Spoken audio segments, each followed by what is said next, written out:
1912, while he was looking for dances to write down of all sorts, did a postcard survey of Yorkshire vicars, asking them if they had ever seen a dance in their home parish. One important point, there are two main varieties of dances in England: longsword, which is performed with 3-foot-long rigid sword surrogates of metal or wood, and rapper, which was performed pretty much exclusively by coal miners in the Northeast with shorter, flexible sword surrogates, about 2.5 feet long. The flexible swords give extra options of performance. For example, especially brisk stepping and back somersaults. I tried the back somersault once. Some of you may have tried them at Pine Woods. I landed on my head. So it was not a good idea. So we've got a bunch of pictures here, and I'd like to go through them, starting with Lange Wapper from Antwerp.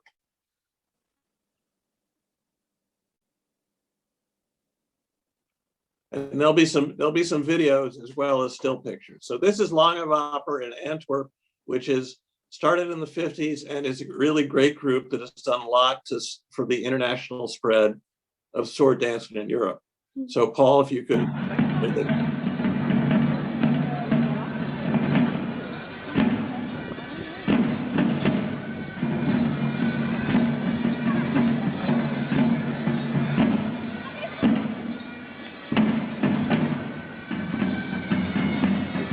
Now they use especially long swords, like 4 feet long.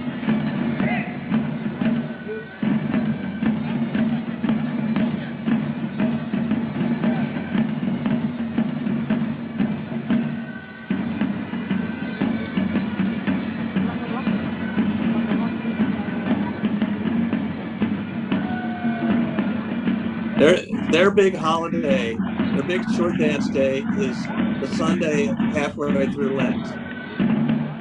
It's a very Catholic area.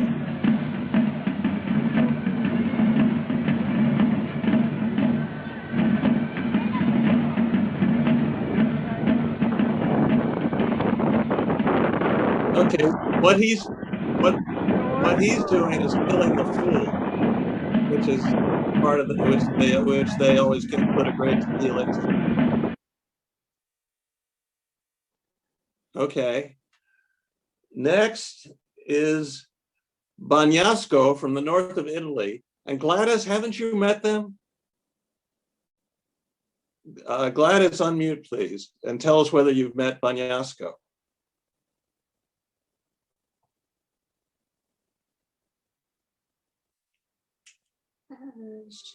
Yes, I went to the village of Bagnasco, which is really very close to the Mediterranean, but it's in the mountains, and met the leader. And it's a tradition that's been going on a long time and still very, very, very active. And the young men are still joining it.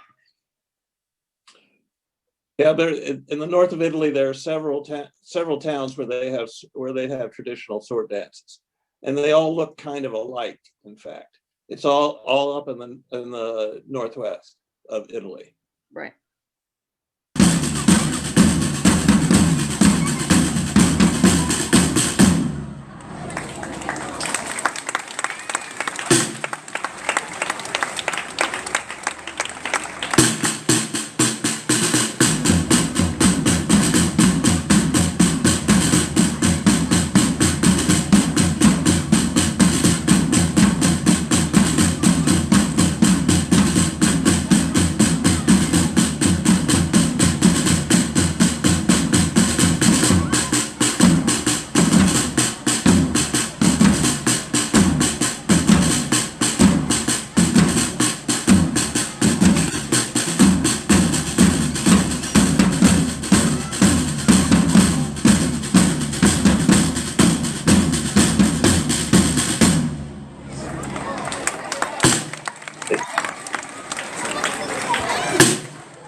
Okay.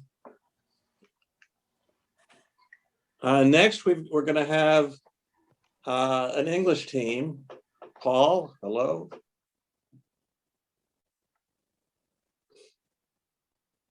I'm here and I'm about to share it. Yeah. This English team is particularly active. They've got some real leadership. And these are the Gothland plow stocks. The Gothland is a village up on the North Yorkshire moors, a little ways in from the coast from the city of Whitby, which of course is a great tourist. Whitby is a great tourist center. For you fans of Dracula, that's where Dracula comes to Earth in Bram Stoker's novel in the shape of a gigantic black hound. Whitby, that is, not Gothland. But they've done a great job of preserving the practice in the village. And as you can see, they've got about 5 teams from small boys up to adults. So Paul, if you could get them dancing.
There we go.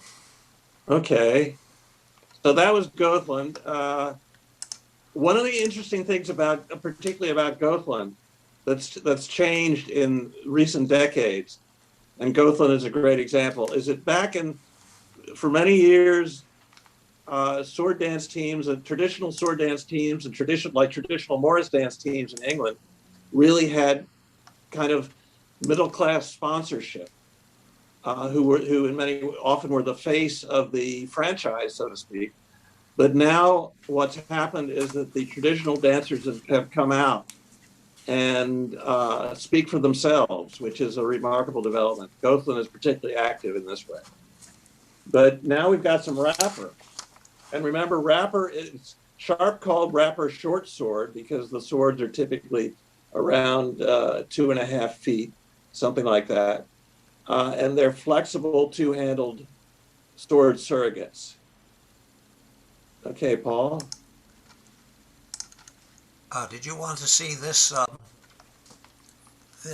Oh, we should have shown this first. Ivor Alsop was a great teacher of English longsword dances. He died, I think, in 2012, and he was for a while there, like in the 80s. I remember him as a frequent visitor to Pinewood's English Week. And he compiled the most complete set of information on traditional English longsword dances. Okay. All right. Well, let's go to the next one. Hold on just a moment. Let's see where that is.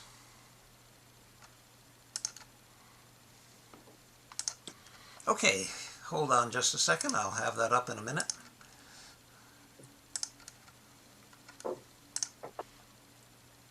And there we go. Yeah, this is, I think the team is High Span Rapper. This is, they were from Northumberland. It was a traditional team, and Sharp wrote down a description of their dance, and they have continued, to the best of my knowledge, up to the present day. You can see how they made a lock out of their 5 dancers, so they made their five rapper lock, which they're holding up. Um, Well, and one of the really distinctive things about Rapper is that it was done practically exclusively in the traditional world by coal miners' families. Sometimes a side would be almost all the same family, and it would be the tradition would be handed down within the family. when do you think this picture was taken? Do you think it was taken at the turn of the century, or? It could have been, well, it wouldn't have been earlier than about 1911, which is when Sharp was starting his investigations.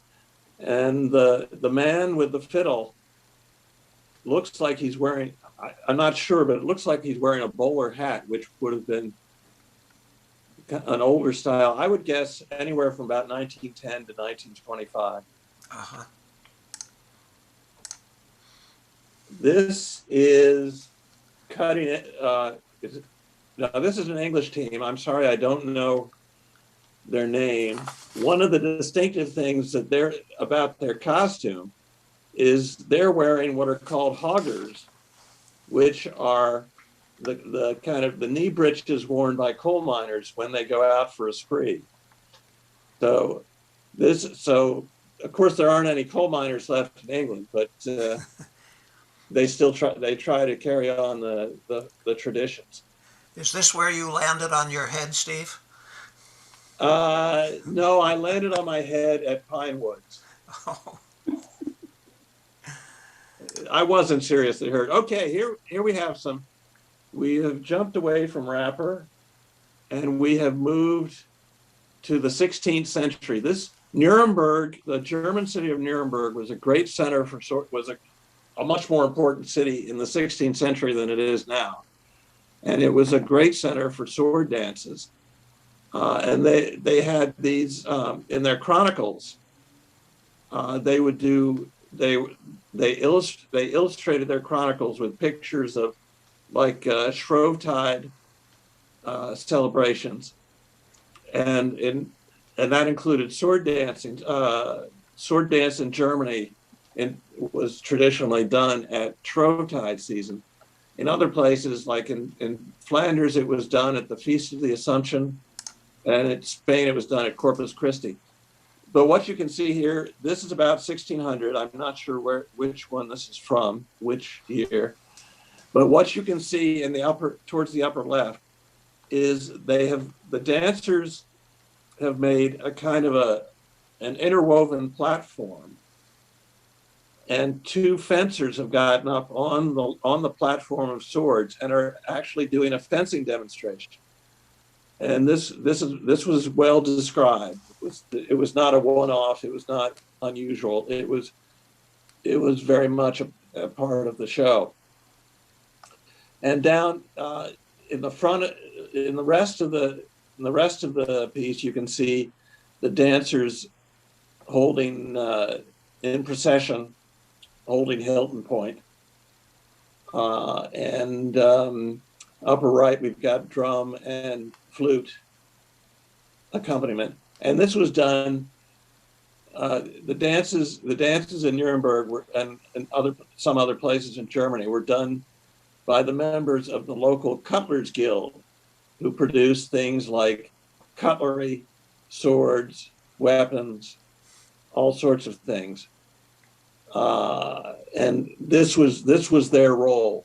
Meanwhile, for example, the butchers did a dance with holding on to linked sausages, which is an interesting angle. But anyway, this is from 16th century Nuremberg. Okay, so Paul, this takes us to the present day. This is a DVD with all possible material, all possible information about Rapper. It was produced in 2015 by EFDSS. And it's a gold mine of information about Rapper and also about other kinds of sword dances. And as you notice here, the subtitle says The Miners' Sword Dance of Northeast England. And it very much traditionally was that. Okay, Paul. All right. So Would you like to go on to the sample of the rapper sword dancing? Yes, let's do that. Okay. Here we go. This is, I believe, cutting edge for Washington, D.C. area. I think Yeah. isn't Dave Rudman in the group there? That would make it Washington, D.C. They're actually they are from that area, but this particular video is taken at Tacoma Park Folk Festival. Ah. So here we go.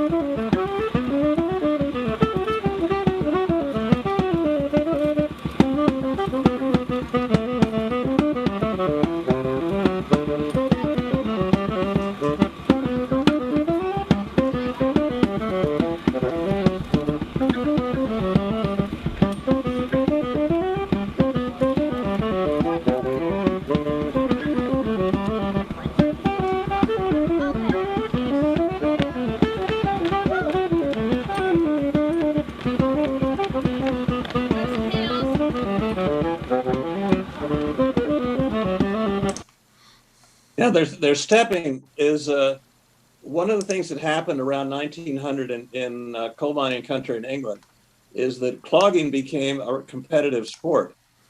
And the cloggers got involved with the rapper dancers, and they brought in a very fancy, fast shuffle tap step, which rapper dancers use. I can't do it. There actually is another rapper demo if you'd like to see that. Okay, please. So this is.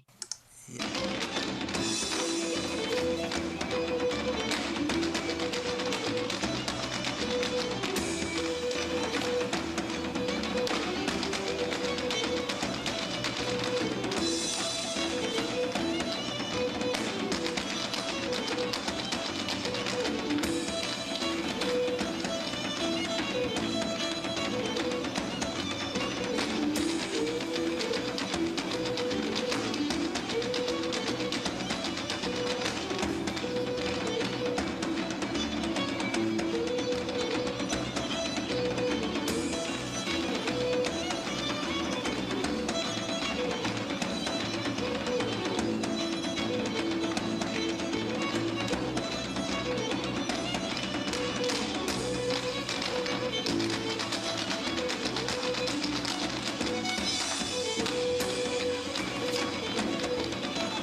Okay, I think that was Rhythm in Shoes. Yes. Yes, it was. Yeah, it's too bad we don't seem to have any backflips. Unfortunate, but whatever.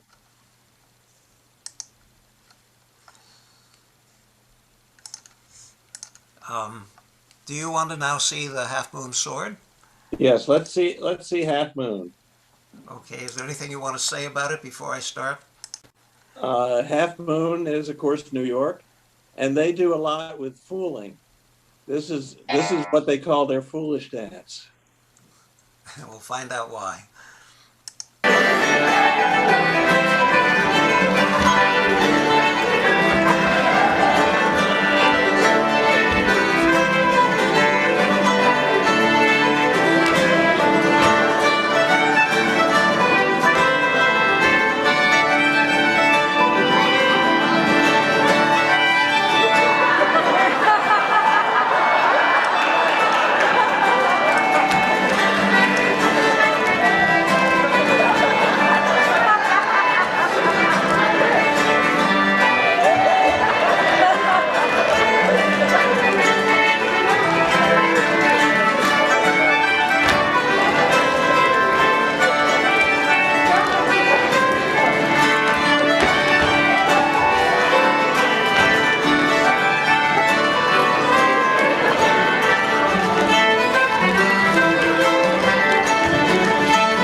Okay, that's they put a lot into their fooling dances.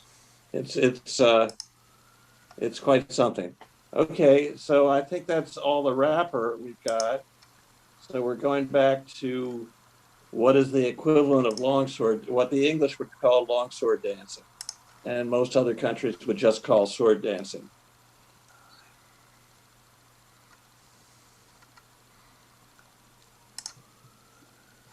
Oh, do you want to share the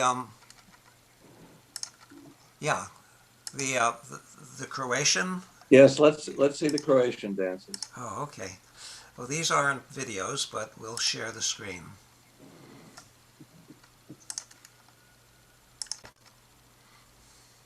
Yeah, these are from the island of Korčula off the coast of Croatia. I was very lucky in 2011. I was invited to come observe because I'd written the book. And along with Jan Elliott from Martha's Vineyard and Elaine Bradkey and Doug Kingston from Seattle. But what these are is, so Korčula is a modest-sized island, probably about 20,000 people. They have half a dozen what are essentially linked longsword dances, which go on for 90 minutes. So you have to be pretty tough for that. But each dance belongs to a different town on Korčula, and they're all pretty much similar. Fabulous costumes. Yeah, there's also a dance called the Moreska on Korčula, which is a mock combat dance, sword clashing, and it's a big tourist draw. Korčula is a popular spot for or used to be a popular spot for cruises, and they always got out the Moreska dancers for the cruisers. Okay, and here we have. This is one I've never actually seen in person. This is in Traunstein in Germany. And as you can see, they've lifted one person. They've got fairly elaborate swords. They've lifted one of the dancers up on the lock of swords, and they're holding it. When they do this, and apparently when they did it in the 16th century, they would hold their arms up at full extension. So you can imagine what that could be like. It's definitely something for the young and strong. But one thing to know, there's a lot of German and Austrian history in sword dancing. And one of the things that happened in the 1930s was that the Nazis loved folk dance, and that included sword dances. And New York Public Library has a couple of pamphlets with detailed dance descriptions, just like Cecil Sharp's books. And one of the things they say in these dance manuals is that it's an appropriate dance for the SS to use. So that's a kind of a sort of a chilling moment in sword dance history.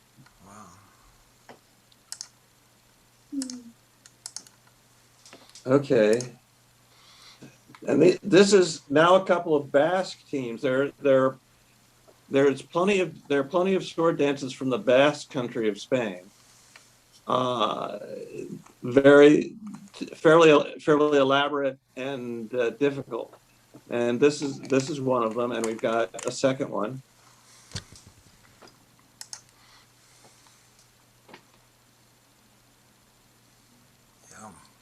Okay, again, this is a Basque dance, and they're holding one dancer up on. Well, they don't have their arms extended, so they're taking it easy. But again, this is a Basque sword dance. And this brings us to the final slide. Okay, yeah. Who here is anybody here a fan of Wagner's Die Meistersinger von Nürnberg? Anybody, any fans? No, no Wagnerians. Okay, this is a portrait of Hans Sachs, who was a master poet, that is a Meister singer, in 16th century Nuremberg. And he was master singers were from the guilds of artisans, and they were artisans. Sachs was a shoemaker, and they would write poems, which often got very elaborate. Now, and one of the neat things, something I really enjoy, is that Sachs wrote a description of a sword dance held in 1540. And I'm going to read my translation of it. The Cutler's sword dance in the year 1540. In the year 1540, I was in Nuremberg to buy a penny's worth. There was a great commotion in the market square on Fat Monday before Shrove Tuesday. What's going on, thought I. Then I heard fifes and drums coming to the market. They were followed by an elegantly dressed company in velvet, silk, and satin. Each one had a naked sword in his hand. They performed a sword dance, which was quite well done. There were 431 of them. Think of that. Divided into two lines that danced right in front of the city hall. They performed the sword dance with fine figures. They finished it with a long bridge with the swords hard against each other. On this, two fenced with each other in very artistic and masterful fashion with the long swords. Then they got into a large circle and all began to fence with each other. I asked an old man, why do people do this sword dance? He answered me in a friendly way.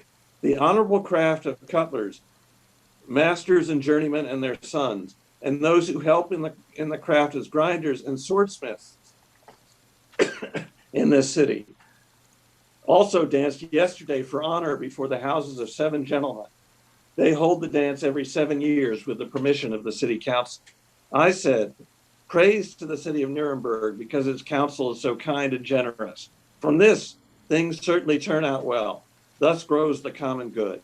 And Hans Sachs wishes this fruitful increase for Nuremberg. So I just thought it was great when I found out that, when I found the sword dance connection. I'm going to conclude my talk 350 years later. That Nuremberg dance was 1540. And now we're going to go to England in 1890. And maybe you could, well, I don't know what picture you could use, so I'll just read it. From 1890, we have a particularly fine description of dancers from the village of Neyburn coming to the city of York. At one time, Neyburn, like other villages, sent a united band of farm servants into the city of York on or about Plough Monday, who amused the citizens with their peculiar dress and antics. First in the procession came the band, which invariably consisted of from 3 to 6 performers. Sometimes a clarinet led the musical part of the entertainment. Occasionally a brass instrument or two was pressed into the service of the show, whilst at times an accordion or violin was the leading, if not the only, instrument of the band. A drum was ever considered absolutely necessary. Next to the band came 2 men servants dressed as king and queen. It was not an uncommon thing for His Majesty to be adorned in an old hussar suit, that is a military costume, to carry an old sword and to wear on his head an old helmet, whilst Her Majesty, gay with female attire gathered from many homes and sporting many ribbons and laces, hung dependently on His Royal Highness's arms. It frequently happened that when 2 or 3 villages formed to join a company, each village sent a king and queen as a part of their contingent. After the representatives of royalty, there followed 3 or 4 couple of men who wore outside their waistcoats white shirts profusely adorned with ribbons of every hue, while their hats bore rosettes, cockades, and streamers. They generally carried a wooden sword each and walked the streets in procession, but at every available spot they danced to the strains of their music, threading their swords in the dance with considerable skill and going through a series of figures which could only have been perfected by considerable practice and care. So we moved from Germany in 1540 to York in 1890. And we started in Belgium, Flanders, in the late 14th century, and we got as far as present day in half a dozen countries. Okay, I hope you enjoyed it. I hope you learned it. I love talking about sword dance and do it all I can.